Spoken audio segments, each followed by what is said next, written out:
When Erling Haaland steps onto the pitch for the World Cup, he isn't just playing football. He is putting on a tactical masterclass in efficiency. He doesn't waste energy. He doesn't guess. And every single move is calculated to execute a clinical finish. But here's the real secret. The exact same phrases that the commentators use to describe Haaland's dominance are the identical words that CEOs use in boardrooms around the world to close million-dollar deals. If you want to speak advanced business English, you have to speak the language of high performance. Today, we are going to test your skills with a 10-question interactive quiz. Let's see if you can think like a striker, like Haaland, in the corporate world. Let's kick off.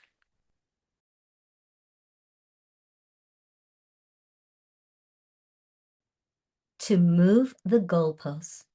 We agreed on a 5-page essay, but today the teacher said it must be 10 pages? She moved the goalposts. Oh, she moved the goalposts. So what does it mean to move the goalposts? Number 1, or A, to physically carry sports equipment. B, to unfairly change the rules or conditions after a situation has already started. Or C, to score a point very easily. I'm pretty sure that you said, what did you say? To move the goalpost? Did you say B? Fantastic. To move the goalpost, to change the rules or conditions after a situation has already started. And if you would like this PDF, just head on over to LingoNAS.com, sign up for our newsletter, and we will send it straight over to you. So a good example sentence. I had almost finished the project, but the client moved the goalposts. Why? By demanding completely new features. Move the goalposts. Next up, we have number 2, a game changer. So in football, it's a substitution, a tactic, or a goal that completely alters the momentum and the outcome of a match. So before smartphones, right, we used paper maps. Then GPS changed everything. Google Maps was a game changer. So based on that, what do you think a game changer is? Is it, and we're not just talking about football, we're talking about business English. Is it a substitute player who enters the match late? B, an event, idea, or element that completely transforms an existing situation? Or C, a video game that is too difficult to finish? A game changer? What do you think it is? I'll give you a minute to think about it. Number 2, and write your answer in the chat. Game changer. There you have it, B. So discovering this new software was a total game changer for our video editing workflow. So game changer, an event, an idea, an element that completely transforms an existing situation. I would say that AI, ChatGPT, Claude, Gemini are all game changers. And if you agree with me, perhaps you'd like to hit that like button. Now let's move on to number 3, to take your eye off the ball. So in football, it would be, losing concentration, right? So maybe you miss a pass or you lose possession. But in business English, it has a slightly different usage. So he was winning the race, but he looked back to wave at the crowd and he tripped. Okay, what did he do? He took his eyes off the ball. So what do you think it means to take your eye off the ball, to lose focus or concentration on what is important, to hurt your eye during a sporting match? C, to look away because you are bored. Think about it for a moment. I took my eye off the ball and everything went wrong. So if you said Number 3, A, fantastic, to lose focus or concentration on what is important. So if you have a lot of competitors, right, or you have a lot of stress, projects, deadlines, you cannot take your eye off the ball. Number 4, to kick off. To kick off, I think this one's easy. I think you'll get this without too much effort. The music started, the lights went down, the concert finally began. They kicked off the concert. So in everyday conversation, what does kick off mean? To remove someone from a team or a group. So if you're thinking, oh, he was kicked off the team, yes, but in this case, we're talking about something different. Look at the clue. To start an event, project, or meeting. C, to wear sports shoes inside the house. I don't know about you, but I'm thinking number 4, and I'm going to type it into the chat. Will you? It's B, to start an event, a project, or meeting. Yeah, let's get started. Let's kick off today's meeting by welcoming our newest team member. Number 5, we are at the halfway mark. On the ball. Oh, she noticed the mistake in the contract before anyone else did. She is always on the ball. So what does it mean when I say she is on the ball? A, they are standing on top of sports equipment. B, they are very clumsy and they make frequent mistakes. Or C, they are sharp, alert, and quick to understand. They are highly competent. On the ball. On the ball. Yes, did you say on the ball is C? Fantastic. Well done.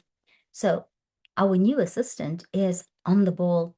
I mean, she anticipates problems before they happen. On the ball. And then we've got to drop the ball. Number 6, at the halfway mark.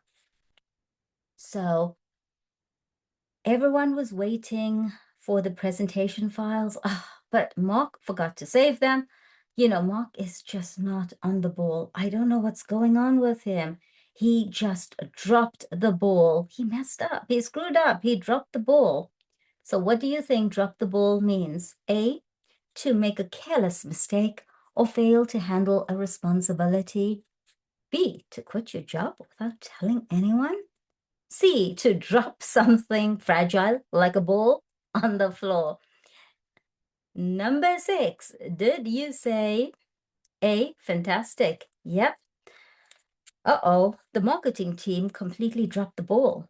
Why? What did they do? They forgot to send out the event invitations. Well, no one's going to show up, right? They dropped the ball.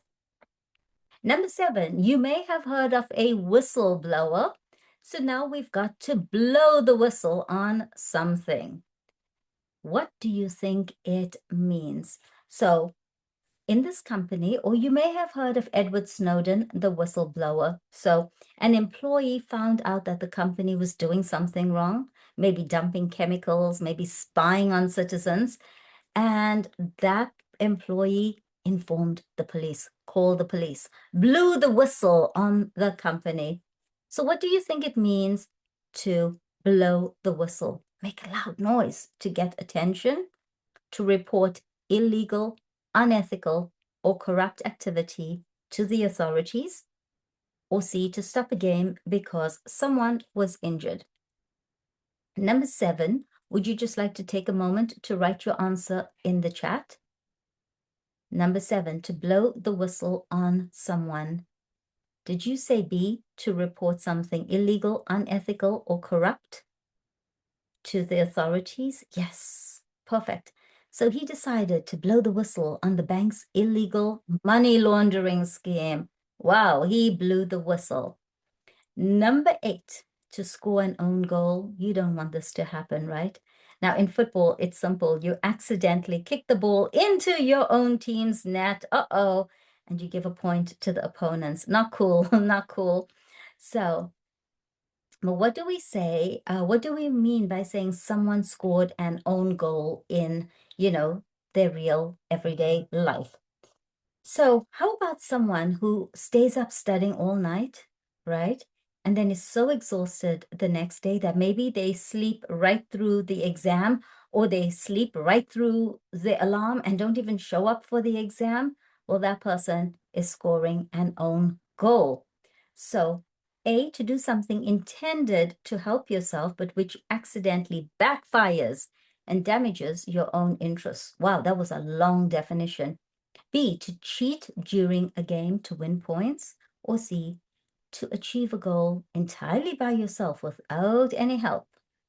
I have a feeling, and I think you do as well, that for number 8, to score an own goal means to do something intended to help yourself, right?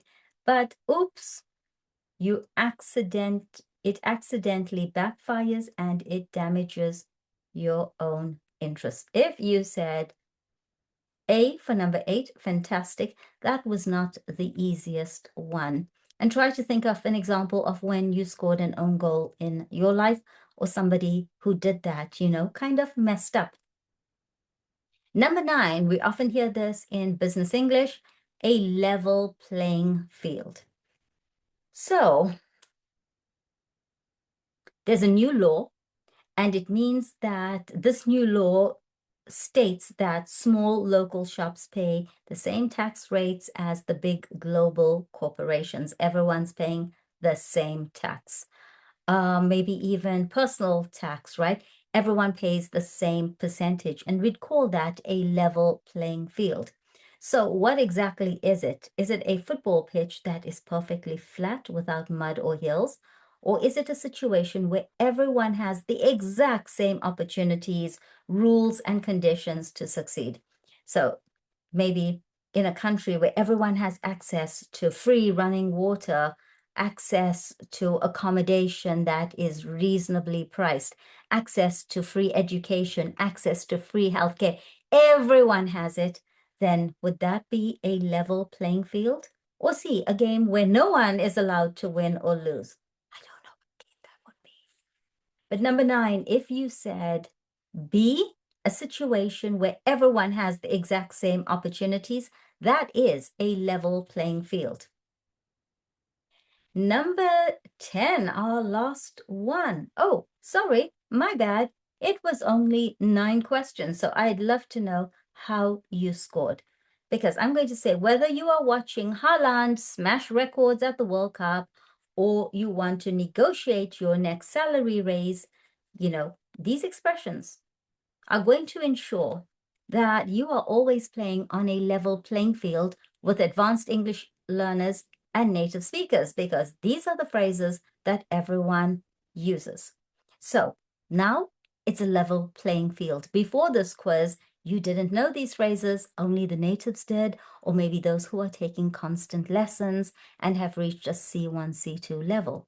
Now, I would love to know how you did on this. How did you score? Let me know in the comments below. And hey, if you did not score 9 out of 9, maybe you scored 5, why don't you take it again? And the second time, I guarantee you will get much closer to that 9. And once again, if you would like this PDF, just head on over to lingonas.com, join our weekly mailing list. We give lots and lots of freebies. You will get this PDF and a whole lot more. So thank you so much for joining me today. See you in the next one.